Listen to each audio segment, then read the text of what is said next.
আসসালামু আলাইকুম। আজকের আমি নদীর দগরি মাছ রান্না করেছি। এটা বরিশালের ভাষায় নদীর দগরি মাছ বলে।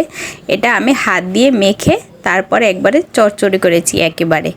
এটা কিভাবে একেবারে চড়চড়ি করেছি আর এটা হাত দিয়ে মেখে এভাবে চড়চড়ি করলে খুব মজা লাগে।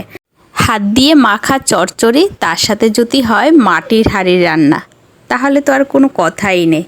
এক কথায় অসাধারণ। সম্পূর্ণ ভিডিওটা দেখার অনুরোধ রইল।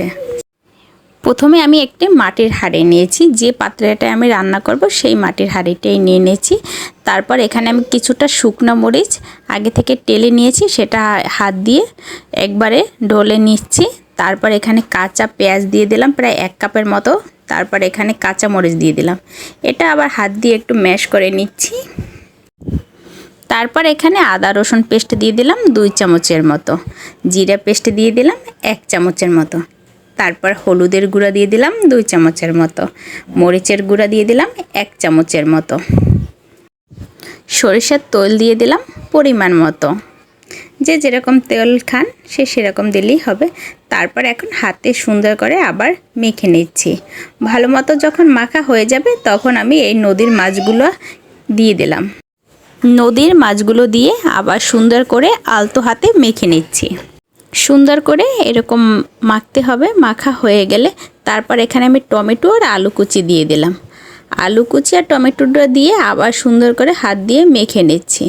সমস্ত মশলাগুলো দিয়ে একবার সুন্দর করে মেখে নিচ্ছি। তার সাথে আবার ধইনা পাতাটাও দিয়ে দিলাম। একসাথে আমি সমস্ত মশলা একসাথে মিক্স করে নিচ্ছি। তারপর এখানে শাহি গরম মশলা আছে, তার ফাঁকিটাও দিয়ে দিলাম। এখন আবার সুন্দর করে হাত দিয়ে মেখে নিচ্ছি। ভালোভাবে সমস্ত মশলাগুলো মাখা হয়ে গেলে তারপর এখানে পরিমাণ মতো পানি দিয়ে দেব। এখানে আমি নর্মাল ঠান্ডা পানি ব্যবহার করেছি। এভাবে ভালো মতো মাখা হয়ে গেলে তারপর এখন আমি চুলার উপর বসিয়ে দিচ্ছি। চুলার উপর দিলাম আর তার সাথে স্বাদ মতো লবণটা দিয়ে দিলাম। এখন আমি লবণটা দেওয়া হয়ে গেছে।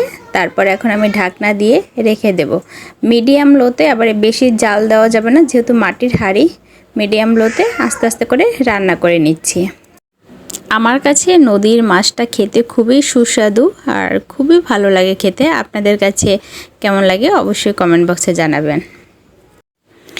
আর আমার ভিডিওগুলো দেখে সবাই মিষ্টি মিষ্টি কমেন্ট করেন, এই জন্য সবাইকে অসংখ্য ধন্যবাদ। এত সুন্দর সাপোর্ট করার জন্য, পাশে থাকার জন্য আপনাদের সবাইকে অসংখ্য অসংখ্য ধন্যবাদ। আস্তে আস্তে নাড়াচাড়া দিতে হবে যাতে করে কোনো মাছগুলো যেন ভেঙে না যায়। এই তো আমার ঝোলটা যখন শুকিয়ে আসছে, এই তো আমার রান্নাটা শেষ হয়ে গেছে। কেমন হয়েছে অবশ্যই কমেন্ট বক্সে জানাবেন।